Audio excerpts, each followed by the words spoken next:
अस्सलाम वालेकुम, Farzana Iqbal the show maker के साथ हाजिर हैं।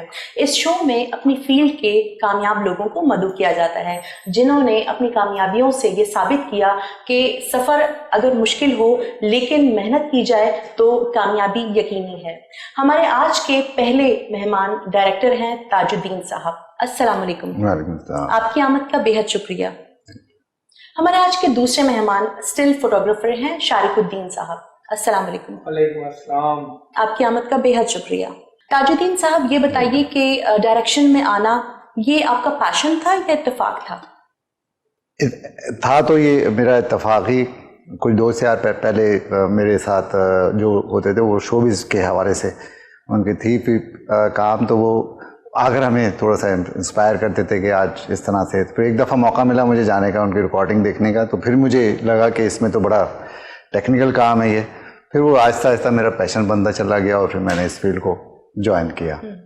यही सवाल शारिक आपसे है कि स्टिल फोटोग्राफी में आने का डिसीजन क्या आपने सोच समझ के किया, पैशन था या इत्तेफाकी तौर पे आया? नहीं, देखिए, मुझे पैशन तो स्कूल के टाइम से ही था, बट मुझे अपॉर्चुनिटी नहीं मिल रही थी कहीं पर भी।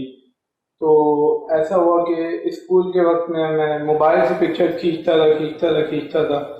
फिर बहुत ढूंढा, कोई अपॉर्चुनिटी नहीं मिली, इधर उधर ख्वारी धक्के खाए बहुत। फिर जाके मुझे एक जगह पे, यानी कि वो एक बंदा था, उसका नाम भी मुझे अभी नहीं याद है, ये कोई 7-8 साल हो गए इस बात को। तो उसने मुझे बोला अच्छा चलो आओ मेरे साथ आज शूट पे चलो ना। तो जब मैं उसके साथ गया शूट के ऊपर, तो उसने बोला, उस टाइम पे मेरे पास कैमरा वगैरह कुछ भी नहीं था, तो मैंने उधर मोबाइल से पिक्चर्स खींची, मैंने उसको दिखाई। बोलता यार ये तो बहुत अच्छा है, पिक्चर्स तुमने अच्छी कैप्चर की है। उस टाइम पे इतना दौर अपडेट भी नहीं था, यानी कि कैमराज वगैरह टेक्नोलॉजी इतनी नहीं आई थी। तो फिर उन्होंने मुझे बोला तुम एक काम करो, स्कूल से बाद जब तुम फ्री हो जाते हो तो शाम में 2-3 घंटे यहाँ पर दे दिया करो। तो मैं ठीक है, स्कूल से जब फ्री होके, ट्यूशन वूशन से फ्री होके फिर उनके पास जाता था। तो बस वहाँ से फिर स्टार्ट किया और आज यहाँ आपके सामने बैठा हूँ। इसके बीच में बहुत स्ट्रगल है। ताज साहब, ये बताइए कि डायरेक्शन का इंतखाब आपने किया, लेकिन यकीनन बहुत मुश्किलात दरपेश आई होंगी क्योंकि ये आसान काम नहीं है। बिल्कुल बिल्कुल। तो आप क्या कहेंगे? बिल्कुल, डायरेक्शन बेसिकली, ड्रामा बेसिकली एक बहुत ही टेक्निकल काम है। ये हम लोग टीवी पे देखते हैं, ड्रामा देखा और उसके बाद कमेंट्स दे देते हैं कि क्या बनाया है इन लोगों ने, इसमें ये प्रॉब्लम है, ये प्रॉब्लम है। लेकिन डायरेक्शन देना या ड्रामा बनाना एक बहुत ही मेहनत का काम है। इसमें दिन रात एक होते हैं। हमारा यूँ समझने के टाइम तो होता है आने का, लेकिन जाने का कोई टाइम नहीं होता। टेक्निकली तौर पे भी बहुत स्ट्रगल करनी पड़ती है, बहुत चीज़ें देखनी पड़ती हैं और बहुत मेहनत करनी पड़ती है इसमें। मतलब इस तरह की आप समझ लें इस बात को कि फैमिली से बिल्कुल अलग हो जाते हैं और बिल्कुल ही एक अटेंशन हमारी उस तरफ हो जाती है कि क्या है क्या नहीं। प्रोडक्शन से लेकर डायरेक्शन के हवाले तक जब भी जो चीज़ के भी आप जाएं तो उसमें सब में मेहनत बहुत है, बहुत मेहनत है और टाइम बहुत इसमें आपने इन्वॉल्व करना पड़ता है, अपना टाइम देना पड़ता है। जब तक आप टाइम नहीं देंगे तो आप सीख नहीं पाएंगे कुछ। मुझे ऐसा ही लगा कुछ, थोड़ा सा नेचुरली मैं थोड़ा मेहनती आदमी हूँ। इसमें बहुत सारी चीज़ें मुझे ऐसी लगी कि यार ये बहुत टेक्निकल वर्क है, इसको करना चाहिए। और वैसे भी देखें तो हम पुराने ज़माने के, अब जब कभी ड्रामे वगैरह देखते हैं पीटीवी के और वो सारी चीज़ें, तो हमें बहुत चेंज लगता है। आजकल के दौर में सोशल मीडिया आ गया है, यानी हर चीज़ आप खुद भी बनाकर आप डाल सकते हैं किसी चीज़ के ऊपर। लेकिन किसी भी चीज़ को करने के लिए पहले मेहनत बहुत ज़रूरी होती है। और मेरी स्ट्रगल शुरू हुई थी प्रोडक्शन से और अल्हम्दुलिल्लाह तमाम डायरेक्टर्स के साथ, बहुत अच्छे अच्छे डायरेक्टर्स के साथ काम किया, उनसे सीखा बहुत कुछ, बहुत सी चीज़ें पता चली, नए डायरेक्टर के साथ नई चीज़ पता चली। तो वही बात के मतलब पहले तो इतना इंटरेस्ट नहीं था, लेकिन फिर आहिस्ता आहिस्ता आहिस्ता इंटरेस्ट आता चला गया और अल्लाह का शुक्र है कि एज अ डायरेक्टर मैं इंट्रोड्यूस हूँ। इस वक्त काम कर रहा हूँ फील्ड में थोड़ा बहुत जो भी है। शारिक, ये बताइए कि आप पैशन के तहत इस फील्ड में आए, कब आपको लगा कि इस पैशन को प्रोफेशन बनाया जाए? देखिए, ये तो मुझे पता ही नहीं चला, बस काम करते गए, शौक था, करते गए। तो कब पता ही नहीं चला कि पैशन से ये प्रोफेशन में तब्दील हो गया। यानी कि मैं बोलता हूँ कि अगर इंसान कुछ करना चाहे ना तो वो नामुमकिन नहीं है, सब कुछ मुमकिन है, सिर्फ आपको मेहनत करनी है। मेहनत करनी है। मेहनत करनी है, इस बिल्कुल। सफर में कोई ऐसी शख्सियत जिसने बहुत साथ दिया? काफ़ी सारे लोग आए इसमें, कुछ अच्छे भी मिले, कुछ बुरे भी मिले, कुछ डीमोटिवेट करते थे, कुछ मोटिवेट करते थे। जैसे कि मेरी जो पहली सैलरी थी वो थी 10,000 और मेरी जॉब थी 8 घंटे की। अब मैं वो 8 घंटे की जॉब करने के बाद एक प्रोडक्शन हाउस में जाता था काम सीखने के लिए। उस टाइम मेरे पास बाइक थी, यानी वो 10,000 रुपये पूरे मेरे बाइक में और इधर उधर लग जाते थे। तो अब घर वाले बोलते थे यार तुम जॉब भी कर रहे हो ना, घर में कुछ पैसे दे रहे हो, और तुम बोलते हो मैं काम सीख रहा हूँ, मेहनत कर रहा हूँ, तो घर में भी तुम पैसे नहीं दे रहे, तो करते क्या हो? मैं बोलता था मैं बस काम सीख रहा हूँ, अभी सीख रहा हूँ बस। अम्मी भी बोलती थी कि यार ये क्या मसला है, 2 साल हो गए अभी तक सीख ही रहे हो, काम कब करोगे? फिर वो जब अचानक से आहिस्ता आहिस्ता सेटिंग बनती गई, फिर वो जॉब छोड़ दी, दूसरी जॉब लग गई, तीसरी जॉब लग गई, फिर वो जॉब छोड़ दी, फिर अब अपना काम है। तो अब अम्मी मेरी, घर वाले मेरे से पूछते भी नहीं कि तुम क्या कर रहे हो, अल्हम्दुलिल्लाह। यानी कि अब बस जो करता हूँ ना वो कुछ पूछते ही नहीं है मुझसे कि यार आप कहाँ हो, कैसे हो, क्या करते हो। उनको पता है ये अभी भी अपना पैशनेट है, यानी अभी भी ऐसा है कि मैं 2-2 3-3 दिन घर नहीं जाता, तो घर वालों को पता है कि ये काम ही कर रहा है और कहीं नहीं होगा।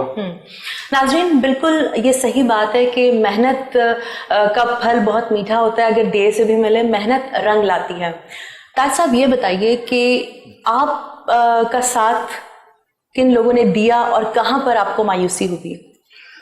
जी बिल्कुल, बहुत से लोगों ने साथ दिया। कुछ महरीन जब्बार साहिबा मेरी उस्ताद हैं, यूँ कहना चाहिए फील्ड में, और उन्होंने मुझे बहुत कुछ सीखने का भी मौका दिया और सिखाया भी। बहुत सी चीज़ें उन्होंने टेक्निकली तौर पे मुझे बताई।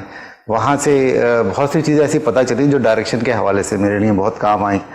महरीन ज़्यादातर बिज़नेस सीन के अंदर बिज़नेस को बहुत ज़्यादा मतलब उसको रखती हैं, जिसके सीन में नेचुरल चीज़ पैदा करने की कोशिश करती हैं। तो वो मैंने सीखी हैं उनसे और उन्होंने मुझे बताई भी, और फिर आहिस्ता आहिस्ता बहुत से लोगों ने साथ ही दिया है मेरा अल्लाह का शुक्र है। कोई भी ऐसा डायरेक्टर मुझे नहीं मिला जो मुझे डिग्रेड करता रहा कि यार असिस्टेंट हो आप, इधर जाओ उधर नहीं, ये कोई काम नहीं। जो काम मेरा होता था वो उसी काम पे मैं लगा रहा।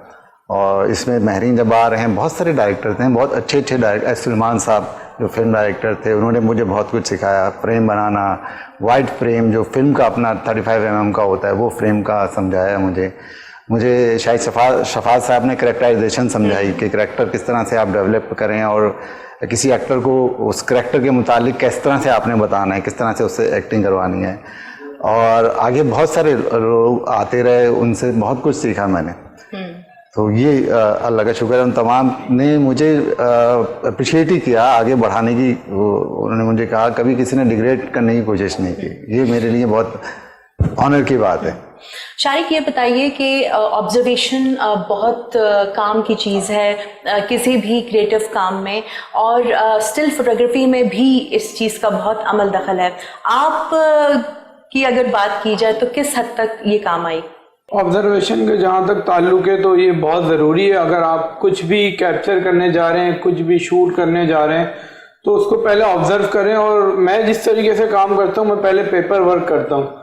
यानी कि अगर क्लाइंट एक रेफरेंस भेज रहे हैं तो पहले मैं उससे पूछता हूँ कि आपका प्रोडक्ट क्या है। यानी अगर हम कपड़ों का शूट कर रहे हैं तो उसके आउटफिट्स किस हिसाब के, यानी कि ब्राइडल है, फॉर्मल है, कैजुअल है, वेस्टर्न है, ईस्टर्न है, तो जिस हिसाब से उसका वार्डरोब है, उसका सूट है, उसको उसी हिसाब से ऑब्जर्व करके, फिर उसके हिसाब से लोकेशन डिसाइड करके, उसके हिसाब से स्टाइलिंग करके, उसके बाद फिर हम शूट प्लान करते हैं कि हाँ यार अब हम शूट कर सकते हैं। जब तक हम प्लान और ऑब्जर्वेशन नहीं करेंगे तो हमारी चीज़ अच्छी नहीं निकलेगी। चीज़ तो ऐसे भी निकल जाती है कि हम जाके बस शूट कर रहे हैं, जब बट एक पिक्चर के अंदर एक पूरी स्टोरी होगी ना, तो वो पिक्चर अलग ही नजर आती है आपको। ताज साहब, ये बताइए कि पिक्चर की बात हो रही है और बतौर ड्रामा डायरेक्टर आप भी इन चीज़ों का बहुत ख्याल रखते होंगे कि कहानी या पिक्चर, इन चीज़ों का कितना अमल दखल है किसी प्रोजेक्ट की कामयाबी में? बिल्कुल सही कहा शारिक ने। एक्चुअली जो करैक्टर हम डिज़ाइन करते हैं ना, तो ज़रूरी नहीं है कि हम अच्छे आर्टिस्टों को उसके अंदर फिक्स करें। मतलब ये कि कोई करैक्टर अगर एक्टर उसके ऊपर फिक्स नहीं हो रहा तो हम कोशिश करते हैं कि उसको ना लें, क्योंकि आधा काम जो हमारा एक्टिंग का होता है वो करेक्टराइजेशन पे ही मुकम्मल हो जाता है। अब मैं किसी भी ऐसे एक्टर को जो बहुत खूबसूरत हो, हसीन हो, उसको मैं नहीं ले सकता किसी ऐसे कैरेक्टर में जो कि एक फ़कीर का हो, मतलब उसको वो आधा काम जो है ना वहाँ पे उसका हो, जो इसलिए ऑब्जर्वेशन बहुत ज़रूरी है। मेरे उस्ताद थे एक गफरान इम्तियाज़ी साहब, तो वो मुझे हमेशा ये कहते थे कि ताज बेटा, अगर तुमने एक अच्छा डायरेक्टर बनना है ना तो अपनी आंखें और कान हमेशा खुले रखना, क्योंकि हर सिचुएशन में एक अलग तरीके से उनकी जो भी, मतलब मैं किसी खुशी में जाता हूँ, किसी तकरीब में जाता हूँ, खुशी की कोई तकरीब है तो हर एक की खुशी का अंदाज अपना अलग अलग होता है। बिल्कुल इसी तरह से किसी की डेथ में जाना होता है तो वो कहते थे देखो कौन किस तरह से उस डेथ में गमज़दा है। कोई धारे मार मार के रो रहा होता है, कोई खामोशी से एक तरफ खड़ा हुआ होता है, बिल्कुल उसको बहुत ज़्यादा उसका वो होता है, गम होता है। तो ये करेक्टराइजेशन है, ये बिल्कुल ऑब्जर्वेशन उसमें बहुत ज़रूरी होती है कि हमने क्या ऑब्जर्व कर रहे हैं हम हर चीज़ को। तो वो ये कहते थे कि आंखें और अपने कान बिल्कुल खुले रखो, तो बहुत ज़रूरी है, ये बेइंतहा ज़रूरी है ऑब्जर्वेशन। अगर एक अच्छे डायरेक्टर को ऑब्जर्वेशन नहीं आती, किसी कैरेक्टर को पता नहीं उसको, तो किस तरह से उनसे एक्टिंग करवाएगा या उनको एडजस्ट करेगा उस कैरेक्टर के। शारिक, ये बताइए कि एक अच्छे स्टिल फोटोग्राफर में क्या खूबियां होनी चाहिए? सबसे पहले तो उसका विजन होना चाहिए, उसकी सोच जो है ना वो बड़ी होनी चाहिए। यानी कि पिक्चर जो है ना, मैं बोलता हूँ आप भी खींच सकती हैं, बट उसको सोचना जो है ना कि उस पिक्चर में क्या क्या चीज़ इम्प्लीमेंट करनी है हमने, वो बहुत ज़रूरी है। बाकी तो सब नॉर्मल है, आजकल तो इक्विपमेंट्स इतने आ गए हैं कि सब कुछ आसान है, बट मेन चीज़ है उसको सोचना कि उस पिक्चर कहाँ पर वो खड़े होंगे तो वो पिक्चर अच्छी लगेगी। तो गोया एक अच्छे स्टिल फोटोग्राफर के लिए इमेजिनेशन और ऑब्जर्वेशन का होना बहुत ज़रूरी है। नाजरीन, ब्रेक का वक्त हुआ चाहता है, चलते हैं मुख्तसर ब्रेक की जानिब।